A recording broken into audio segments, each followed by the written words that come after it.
Hey guys, we're OSandVideoExperts.com. You're watching our part 1 video review for the Samsung Focus 2. This is a smartphone that runs on Windows OS and is on contract with AT&T, and it's going to be on service for a super cheap price of only $49.99. And as a smartphone, that's pretty much unheard of, especially as a brand new product. Now, the Focus 2 is the update to the Focus, which the original Windows Phone sold a huge amount of, and it actually was one of those devices that really launched Microsoft's new platform successfully. And the Focus 2 kind of picks up where the original left off. You'll see that this new device is made entirely out of piano white. There's actually no piano black finish, which is kind of interesting. It comes in one color only, but again, that price tag is going to draw a lot of people in. This phone has a single core processor, but it clocks in at 1.25 gigahertz, so it's quite snappy, especially for the OS and the UI experience of Windows OS. You'll find that it actually has a 4-inch AMOLED screen that has a pretty bright and vibrant resolution. It's not as good as Super AMOLED or any of those types of displays with HD resolutions, but it's good enough to get the job done, and colors look very bright and vibrant, especially even under direct sunlight.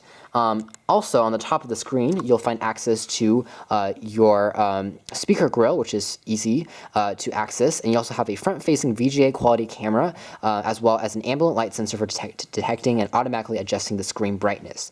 Below the screen, you have access to our 3 traditional Windows OS keys, and these are backlit by prescription.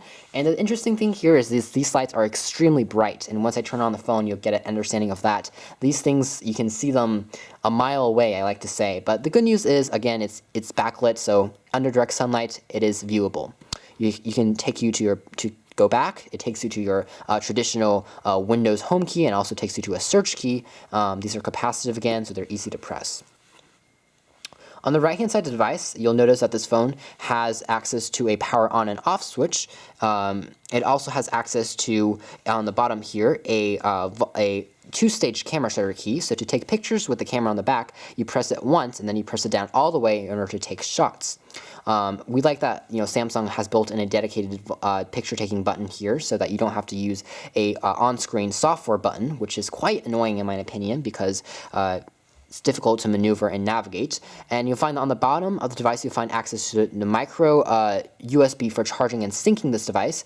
Unfortunately, you cannot directly access this device's memory built in onto this device on your computer without first creating a Microsoft account, Microsoft Zune account to be specific. So if you want to buy a Windows phone, then you have to first install a free software, kind of like on iTunes. And after you download that application, you're allowed to access and maneuver your different songs and pictures and media content. So like iTunes, Microsoft is now limiting that feature, which is something that was not as big of a problem on Windows Mobile.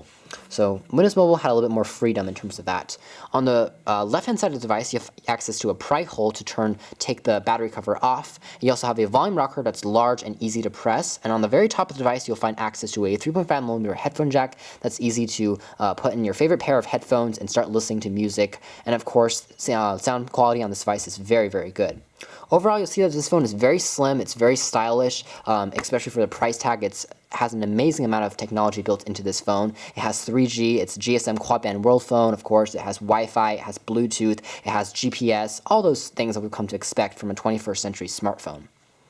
Again, we like the silver accenting as well, and how it kind of takes on a different route once it reaches the top of the phone, and it kind of swivels down again to the bottom. And you'll find on the back access to a 5.0 megapixel autofocus camera, not the best quality camera, but it does the job quite nicely, especially for something of this caliber and price tag. You also have an LED flash and a very, very good stereo speaker that's loud and very distinct and easy to hear if you're using it for music and using it for speakerphone mode on talking to other people. You can see though, there's a little bit of light scratching on the battery cover because this phone is not very elevated. It's a very slate form factor, so when you're putting on a surface if you use it a lot, it's going to rub down the surface here, so that's a downside of this battery cover design. Now, the battery cover on this thing is surprisingly easy to take off. Just by putting your finger here, you'll be able to actually take the entire cover off. And that's a quite surprising element because if you turn it around, you notice how flimsy the back cover is. It's like a super slim sheet of plastic that's bendable. I'm just surprised that this thing is staying on at all. But, it feels really nice in hand, so Samsung did a really nice job with this design, I guess, because if you're looking at it, it looks completely flat and impossible to stay on such a large phone and stay on so well. Anyways, behind the back cover, you notice that the phone is also white, so again, a lot of attention to detail there. You'll find access to the battery cover, as well as the speaker, the SD card slot, and the SD card slot, as well as the SIM card slot. This is actually the SIM card slot there, so I have to plug out the battery there in order to show you. You need to put in the SIM card slot like this. This phone actually doesn't have a micro SD card slot on here, unfortunately, because it has a built-in capacity of 8 gigs of memory. So when you can actually load your own music, your own videos, and your own apps with the phone's built-in memory. But again, it's limited to that 8 gigs. You can't expand it, unfortunately, and that means people looking for a phone that has a ton of storage capacity to listen to their music will be disappointed ultimately with this handset because it lacks the ability to add more content and memory. But with the 8 gigs, again, you can store quite a lot of videos, and for most people, especially for this $50, they will be more than satisfied, I believe. So the Samsung battery that's built on here is quite large. It's 3.7 volts, and in terms of capacity, it's a 1,750 milliamp hour battery, so it has a quite nice battery life to it as well. And again, since it's such a large phone, Samsung did quite a lot of technology building into this handset, so the battery had to be quite flat. It looks super large in terms of a phone battery, but that's because it's really thin as well, so it's more flat than thin. So overall, we're going to come back with part 2, and I'm going to show you the UI on this phone. It's a pretty promising device. Again, it has a lot of features, especially that attractive price point, which I think is going to draw in a lot of people and introduce them to Windows Phone OS. Thanks for watching here at osandvtxreviews.com.